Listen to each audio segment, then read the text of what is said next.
What if you could explore the amazing lives of uncontacted tribes who live far away from modern cities and technology?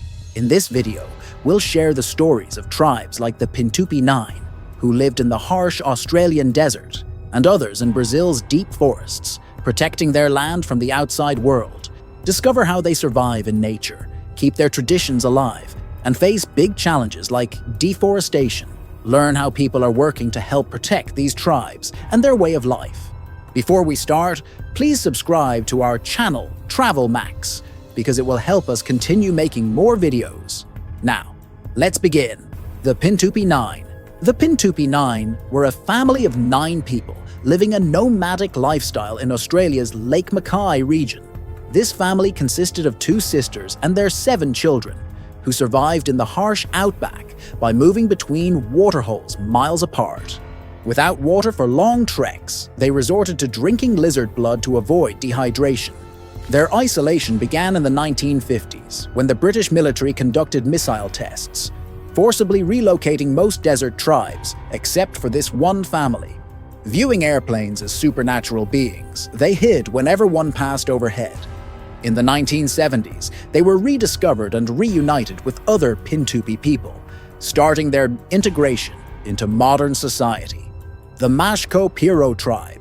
In Peru's Manu National Park, the Mashco-Piro tribe has gained notoriety for its increasing hostility toward outsiders. Historically a passive community, their behavior shifted around 2001 as they began confronting environmentalists and travelers near the Alto Madre de Dios River. Armed with bows and arrows, they often target villages like Diamante and Chitari, stealing tools and injuring people. The Peruvian government has intervened by establishing outposts and evacuating vulnerable areas. The Mashco-Piro's actions reflect a desperate attempt to protect their land from encroachment, illustrating the tension between indigenous rights and modern development. The mysterious Awa people of the Amazon. In the vast Brazilian Amazon rainforest, the Awa people are among the world's most endangered uncontacted tribes. Once a thriving community, their numbers have dwindled due to illegal logging and violence. By the early 2000s, only around 300 Awa people remained, with just 60 maintaining their traditional hunter-gatherer lifestyle. Their challenges were exemplified in a horrific incident in 2011, when loggers burned an 8-year-old girl alive as a warning to abandon their land. Despite these tragedies, the Awa people continue to resist, moving swiftly between temporary camps to evade further threats. Their plight underscores the devastating impact of deforestation on indigenous communities. Yahi's last survivor, Ishi, the last known member of the Yahi people, was discovered near Oroville, California, in 1911. Lost and starving, he was taken into custody and eventually cared for by anthropologists who helped him adapt to modern life. Ishi shared his knowledge of traditional survival skills such as archery and woodcraft, while teaching about the culture of his now extinct tribe. Despite becoming more accustomed to contemporary society, Ishi tragically succumbed to tuberculosis in 1916.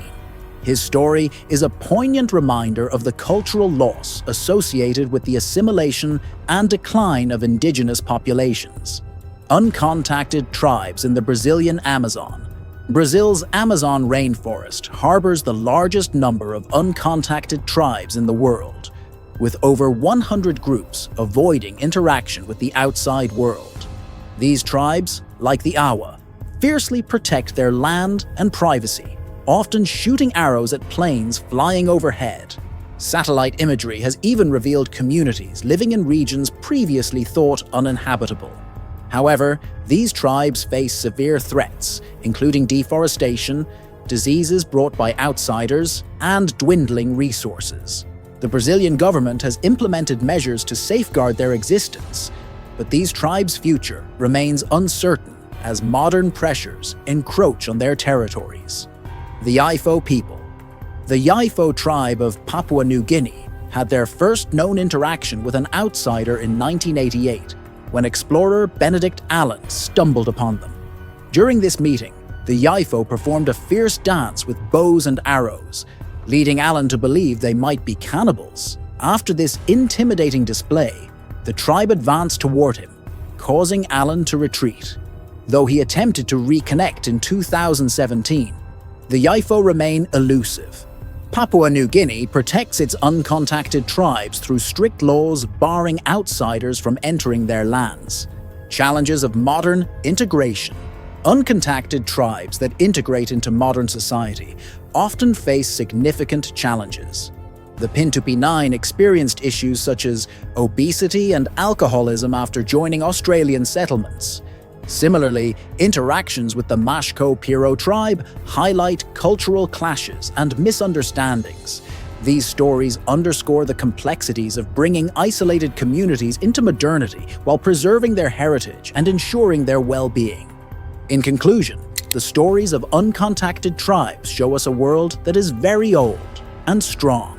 These tribes remind us how different and special humans can be, and how important it is to protect cultures that teach us about our history. Even though modern life is moving into their areas, efforts to protect their way of life help save our planet's culture and nature. Now, I'd love to hear from you. Do you think modern technology could help them, or is staying isolated better for them? And how can we balance progress with keeping these cultures safe?